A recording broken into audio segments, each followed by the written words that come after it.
I almost didn't go that day. That's the thing I keep coming back to. My friend Priya had called me the night before, practically begging. It's the Chelsea Physic Garden opening, Nadia. The good one. The one they redid the south wall on. And I'd said something like, yeah, maybe, let me see how I feel, which is what I say when I mean no. But I went. I don't know why. Something about the way the morning felt when I opened the curtains, that particular London grey that isn't quite rain yet, just the city holding its breath. Soft. Like the whole sky had been ironed out. I made my tea too strong, burned the edge of my toast, and thought, fine. Fine, I'll go. Priya was already there when I arrived, standing by the iron gate with 2 coffees and that enormous camera bag she drags everywhere like a punishment she's accepted. You came, she said, like she was surprised. Don't make it weird, I told her. She made it weird immediately by hugging me. The thing you have to understand about the Hanging Gardens event, and I'm using that name loosely, it's what everyone was calling it, the actual name was something longer and more official involving the words horticultural and centenary, is that it was not supposed to be a big deal. A soft reopening. Some journalists, some garden society types, maybe a local MP or 2 doing that thing where they stand near plants and look engaged. Nobody had announced anything royal. Nobody had said a word. The gates opened at 10. Priya and I wandered in past a string quartet playing something I couldn't name, past a table of elderflower cordial in tiny glasses that felt almost too pretty to drink. The gardens were immaculate in that specific English way, controlled wildness, flowers arranged to look accidental, hedges trimmed to a precision that takes 30 years to achieve and looks effortless. This is gorgeous, Priya breathed, already raising her camera. I stole one of the cordial glasses and said nothing. It tasted like something good that happened once in a garden when you were 8 years old. The crowd was gentle. Polite. People in wellies and wax jackets, a few journalists with lanyards, a cluster of schoolchildren in matching yellow high-vis vests being steered by 2 exhausted-looking teachers. One of the kids, a girl, maybe 6 or 7, tiny even by 6-year-old standards, with 2 absolutely catastrophic pigtails that were giving up, was crouched beside a lavender bed with her nose practically in the flowers. I noticed her because she was the only person there not performing enjoyment. Everyone else was appreciating the garden in the way adults appreciate things, looking at it, nodding, saying and lovely and they've done such a wonderful job with the wisteria. She was just in it. Eyes closed. Breathing. Priya nudged me. Get a load of that kid. I see her, I said. It was maybe 20 minutes later when things changed. A kind of ripple went through the crowd. Not noise exactly, more like the absence of it, moving in away from the entrance toward where we were standing near the rose arbor. People's heads turning, one by one, like a slow domino. I turned too. And there she was. Princess Kate, and I know, it's Princess of Wales, but in that first half second the brain just says Kate, it says the name it knows, walking through the garden gate with 2 protection officers, a woman with a clipboard, and the particular quality of unhurried calm that is either something you're born with or something that costs 30 years of relentless self-possession to develop. No announcement. No fanfare. Just there. She was wearing something pale green, soft, the kind of color that knows it belongs in a garden. Hair down. She looked, this is going to sound absurd, she looked like she was genuinely happy to be there. Not performing happiness. Not the gracious smile mode. Actually, quietly, privately pleased. Priya made a sound beside me that was mostly just air. Are you breathing? I asked. Don't talk to me, she whispered. The crowd did what crowds do, it reorganized itself around the presence. People drifted closer without appearing to. A loose orbit formed. The journalists tightened their grip on their recorders. The Garden Society women smoothed their jackets in one collective unconscious gesture. And the little girl in the yellow high-vis vest? She had absolutely no idea any of this was happening. She had moved from the lavender to a section of the garden I can only describe as wildly overambitious in scale, a long pergola draped in wisteria, the hanging clusters of it so dense and heavy they swayed slightly even without wind. purple fading to white at the edges, the whole thing smelling so strongly of itself that you felt it before you saw it. The girl was standing underneath it with her arms stretched out to her sides, palms up, letting the petals fall on her. Her teacher was about 15 feet behind her, deep in an apologetic conversation with another adult about where the rest of the class had got to. The girl didn't notice or didn't care. She just stood there, palms up, head tilted back. I watched her and felt something clench in my chest that I could not have named then, and can't fully name now. Priya was photographing the princess. I was photographing the girl. I should tell you about the wisteria. It was the wrong season for it, technically. Or the edge of the wrong season, late enough that most of it should have gone over, finished, dropped. But the south wall of this garden apparently does something unusual with the warmth it holds, stores it in the brick through the winter and releases it slowly, and the result is that the wisteria here blooms 2, sometimes 3 weeks after everywhere else in the city. The Garden Society women had been telling people this all morning. So the wisteria was falling. Slow, continuous, unspectacular. Like snow that had learned patience. And the little girl, I still didn't know her name, she was just the girl to me, had positioned herself under the densest cascade of it like she'd done the math. She looked like she was being crowned. She looked like she was the only person in the world who'd figured out the correct response to a garden. I kept taking pictures even though my phone camera is frankly embarrassing. Priya has told me this many times in a tone that suggests genuine concern for my well-being, because I couldn't not. There are moments when the thing in front of you insists on being recorded. This was that. And then, the orbit shifted. I don't know if someone on the princess's team had spotted the wisteria walk, or if Kate herself had wanted to see it. The clipboard woman made a small gesture, the group adjusted course, but the protection officers opened a path and the whole gentle formation began moving toward the pergola. Toward the girl. The girl still didn't look up. She had her eyes closed again. Petals on her palms, petals on her shoulders, one stuck to the side of her face near her ear. Her pigtails had given up entirely at this point, one had migrated to a 45-degree angle that defied engineering. She was making a very small humming sound, almost to herself, a sound that wasn't quite a song and wasn't quite contentment, somewhere in between. I looked at the teacher. The teacher was only just registering the approaching royal party.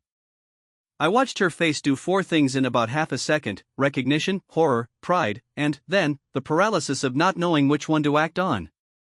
She did not call the girl back. I think she couldn't speak. Kate stopped about 6 feet from the pergola entrance. Not to wait. Not exactly. It was something more considered than that. She stopped the way you stop when you've walked into a room and realized something beautiful is already happening in it and you don't want to be the thing that ends it. She watched. The pigtailed girl hummed under her waterfall of wisteria. Petals fell. One of the protection officers shifted his weight. The clipboard woman lowered her clipboard about 2 inches, which might have been the most spontaneous thing she'd done all year. The journalists, who had been pressing carefully closer, seemed to collectively decide, without conferring, to hold. It was maybe 15 seconds. Could have been 30. Time gets funny near wisteria. And then, the girl opened her eyes.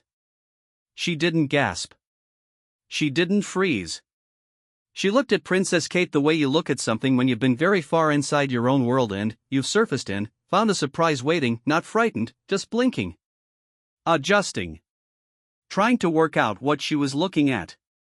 Kate crouched down. I don't mean she bent slightly.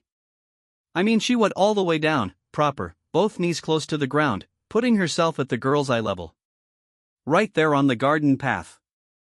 The clipboard woman's clipboard dropped another inch. Those are for you, are they?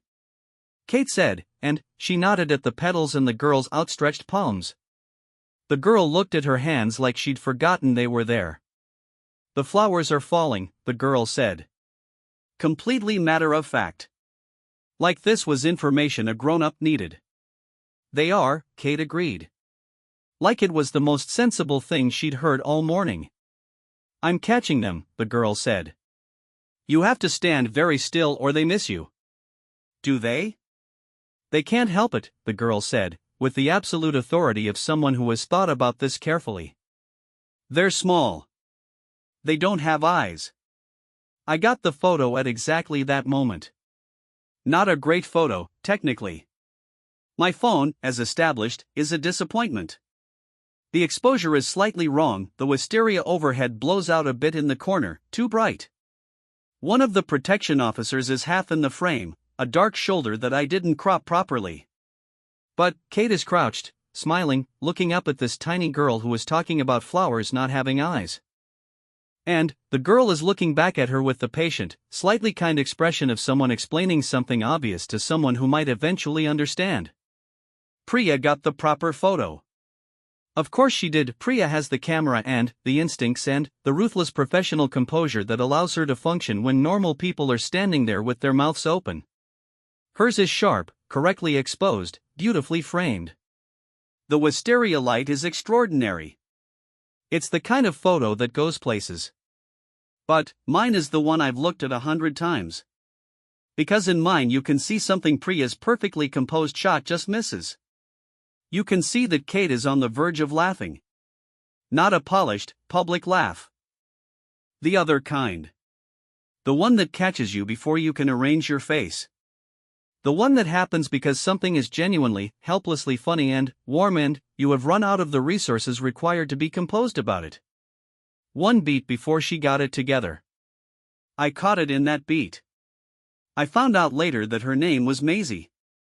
Not right then, she was still anonymous to me, still just the girl, the pigtail situation, the small human standing in her wisteria cascade with the authority of someone who has worked out something the rest of us haven't.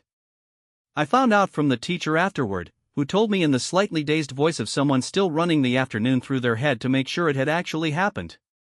That's our Maisie, she said, and the way she said it, our Maisie, suggested that Maisie was known to them in a particular way, the way certain children are known, with affection, and a kind of resigned wonder. But I'm getting ahead. What happened after the flower conversation was this. Kate asked if she could stand there too. She said it exactly like that, not may I join you or anything formal, just, can I stand here too? Like she was asking a favor. Like Maisie was in charge of the wisteria allocation and Kate was applying for a spot. Maisie considered this. She looked up at the hanging flowers. She looked at the space available under the pergola. She looked at Kate in the way children look at adults when they're doing actual assessment rather than performance, not impressing anyone, just checking. You have to hold your hands like this, Maisie said. She demonstrated. Palms up. Arms out. The posture of someone receiving rather than grasping, open and still. Kate stood up from her crouch, moved under the pergola, and held her hands out. The wisteria fell on both of them. There was a sound in the crowd I can only describe as people collectively pressing a hand to their own chest. Not dramatic. Not loud. Just that quiet involuntary thing you do when something lands somewhere behind your ribs that you didn't know was open. I looked at Priya. She had not lowered the camera. She was shooting continuously, silently, the way she does when she knows. I looked back at the pergola. Maisie was watching Kate's hands with the intense evaluative concentration of a professional. You're good at it, Maisie said, finally. I had a good teacher, Kate said. Maisie received this as the compliment it was. Small nod. Satisfied. Here's the thing about watching something like that when you're standing in a crowd of journalists and Garden Society women and exhausted teachers and the small remainder of a Year 2 class that has wandered back from the herb beds to see what the fuss is about, everyone goes a bit quiet. Not performatively. Not reverently. Just the chatter drops off, the fidgeting stops, and, for a moment everyone is watching the same thing with the same simple attention. It's rare that people in groups don't usually all look at the same thing the same way at the same time. Something gets in the way, ego angle, the need to form an opinion before someone else does. But nobody had an opinion right then. Everybody just watched. A woman standing next to me, wax jacket, Garden Society lanyard, the kind of upright posture that comes from being told to stand up straight for 60 years, touched the collar of her jacket with 2 fingers and didn't seem to know she was doing it. The little boy from Maisie's class who'd appeared at the edge of the group was completely silent. He had a fistful of mint leaves he'd clearly pulled from somewhere unauthorized, and he wasn't hiding them anymore, just holding them, staring. The journalist closest to me had his recorder running but wasn't speaking into it. Even the protection officers are trained to look at everything except what everyone else is looking at. That's the whole job. Watch the crowd, not the principal. Even one of them glanced at the pergola for one long second before catching himself and correcting back. It was Maisie who ended it. The way children do, without ceremony, without conclusion, just because whatever was happening had satisfied itself and now it was time for the next thing. She pulled her hands down, brushed the petals off her palms against her hibis vest, and said, "I'm going to find the fountain." Kate said, "Is there a fountain?" The lady said there was, Maisie said, with absolute confidence in the lady, whoever she was. "I hope you find it," Kate said. Maisie nodded once, turned, and walked back toward her teacher with the purposeful tread of someone with a mission. She didn't look back. Not out of rudeness, just because the fountain was now the priority, and Maisie appeared to be a person who didn't dilute priorities with backward glances. Kate straightened up. She looked at her own hands, still held slightly out from her sides, wisteria petals on her palms, and then she closed them, gently, and the petals fell. It was the kind of gesture that if I tried to describe it completely I'd use twice as many words as it deserves and still miss it, so I'll just say, she looked at the petals falling and she was, for 1 second, entirely private. Inside some thought that belonged only to her. And then, she was back, and the clipboard woman was at her elbow, and the orbit reformed, and the garden continued. But that second happened. I saw it. Priya photographed it. Priya sold 3 of the photographs that afternoon. That's how fast it moved. She was still uploading from the car when the first inquiry came in. By the time we got back to the flat and made actual food, the image was in 3 places online, a wire service, a royal watching account with more followers than some small nations, and somewhere in Denmark for reasons neither of us fully understood. The one that traveled was the one I'd have predicted. Maisie with her arms out, palms up, petals falling, Kate crouching to meet her. Sharp and lit and beautiful in the exact way that photographs need to be to survive the speed at which images are consumed now. Priya's eye. Priya's lens. It was perfect. My photo did not go anywhere. My photo lives on my phone in an album between a blurry shot of a menu I meant to try and a picture of Priya making a face at a cat in Hackney. It is not technically accomplished. It will not be syndicated to Denmark. I still look at it more than any photograph I own. The teacher, her name was Ms. Hargreaves, she found me later near the elderflower table where I had parked myself and was on my 3rd glass, which felt justified, told me that Maisie had said very little about the whole encounter on the bus back. The other children had been noisy about it. Of course they'd seen a princess, they'd been within 15 feet of actual royalty. This was the story of the term, possibly the year. Possibly the story they'd be telling in their own gardens someday to their own children who would say, "Okay, but you were 6, Mom, how much do you actually remember?" Maisie had looked out the window. Miss Hargreaves had asked her, "Did you know who that was?" And Maisie had said, "Yes." She learned to catch petals. That was all. Miss Hargreaves told me this in the tone of someone who has been teaching for enough years to recognize when a child has said something that will stick with them. She wasn't laughing when she said it. Not exactly. She learned to catch petals. Not, she's a princess. Not, she was famous. Not anything about the clothes or the cameras or the careful orbit of people and protocol that trails behind a royal wherever they go. The learning. That was what registered. Someone had come and learned something from Maisie today. That was the event, as far as Maisie was concerned. I've thought about that a lot since. The way children sort the world by what actually matters and discard the scaffolding. The titles, the cameras, the lanyards, the careful formations, none of that made the list. What made the list was, a woman stood in the right place and held her hands out and the flowers came to her. That was worth noting. That was the thing. The fountain, by the way, Maisie found it.